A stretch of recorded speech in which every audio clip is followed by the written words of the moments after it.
ഈശോ മിശിഹായ്ക്ക് സ്തുതിയായിരിക്കട്ടെ. എല്ലാവർക്കും ആഗതമാകുന്ന ക്രിസ്തുമസിൻ്റെ മംഗളങ്ങൾ ഏറ്റവും സ്നേഹത്തോടെ നിറഞ്ഞുകൊള്ളുന്നു.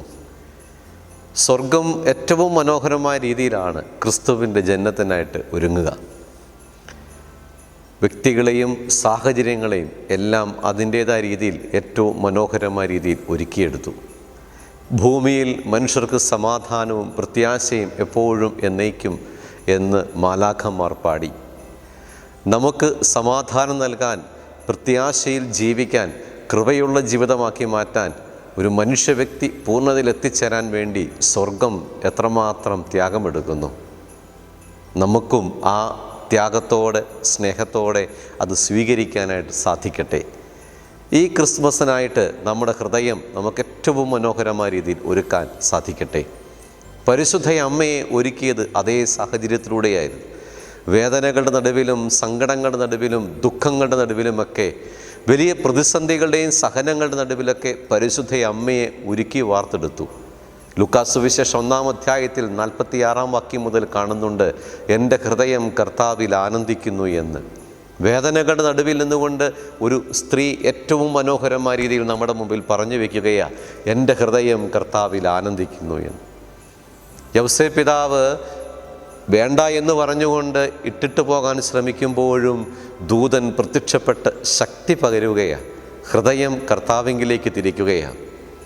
സാമുവേൽ പ്രവാചകൻ്റെ 1-ാം പുസ്തകം 10-ാം അധ്യായം 9-ാമത്തെ വാക്യം പറയുന്നുണ്ട്, സാമുവേലിൻ്റെ അടുത്ത് നിന്ന് പോകുമ്പോൾ കർത്താവ് അവന് ഒരു പുതിയ ഹൃദയം നൽകി. ദൂതൻ്റെ പ്രത്യക്ഷപ്പെടലോടുകൂടി ജോസഫ് ഒരു പുതിയ ഹൃദയമുള്ളവനായി പരിശുദ്ധ അമ്മയെ സ്വീകരിക്കുകയാണ്. ആ ഹൃദയം സന്തോഷത്താൽ നിറയുക. യൗസേപ്പ് പിതാവ് പറഞ്ഞു വെച്ചു, എൻ്റെ ഹൃദയം കർത്താവിൽ ആനന്ദിക്കുന്നു എന്ന്. അങ്ങനെ ഒരു പുൽക്കൂടിന് വേണ്ടിയിട്ടുള്ള ഒരുക്കങ്ങൾ ഇവിടെ രണ്ടുപേരുടെ ഹൃദയങ്ങളിലൂടെയും ദൈവം ഒരുക്കിയെടുത്ത് ദൈവത്തിന് സ്വന്തമാക്കി മാറ്റുകയാണ്. വീണ്ടും പുൽക്കൂട്ടിൽ ഉണ്ണിമിശിഹ പിറക്കുമ്പോൾ അങ്ങ് അകലെയായി ജോലി ചെയ്തുകൊണ്ടിരുന്ന ആട്ടിടയന്മാരെ ദൈവം പുൽക്കൂട്ടിലേക്ക് എത്തിക്കുകയാണ്. ഹൃദയം ഏറ്റവും മനോഹരമായ രീതിയിൽ ഒരുക്കിയെടുത്തുകൊണ്ട് നിഷ്കളങ്കമായ, നിർമ്മലതയുള്ള, വിശുദ്ധിയുള്ള ഒരു ജീവിതത്തിലേക്ക് അവരെ കൂട്ടിക്കൊണ്ടു പോവുകയാണ്. ക്രിസ്തുമസ് പഠിപ്പിക്കുന്നത് അതുതന്നെയാണ്.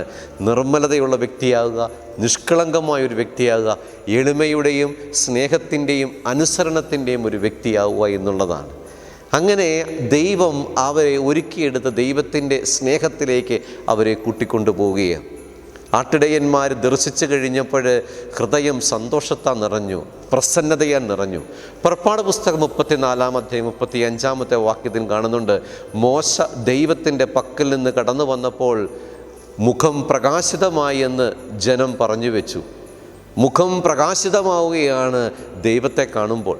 ആട്ടിടയന്മാരുടെ ഹൃദയവും മുഖവും പ്രസന്നതയാൽ നിറഞ്ഞ് അവിടെ നിന്ന് യാത്ര പുറപ്പെടുകയാണ്. അതുകൊണ്ട് അവരുടെ ഹൃദയം ഭയമറിഞ്ഞില്ല, അവരുടെ ഹൃദയം സ്നേഹം കൊണ്ട് നിറഞ്ഞു. സങ്കീർത്തനം 27-ൽ പറഞ്ഞു വയ്ക്കുന്നുണ്ട്, ഒരു സൈന്യമെതിരെ എനിക്കെതിരെ പാളയമടിച്ചാലും എൻ്റെ ഹൃദയം ഭയമറിയുകയില്ല.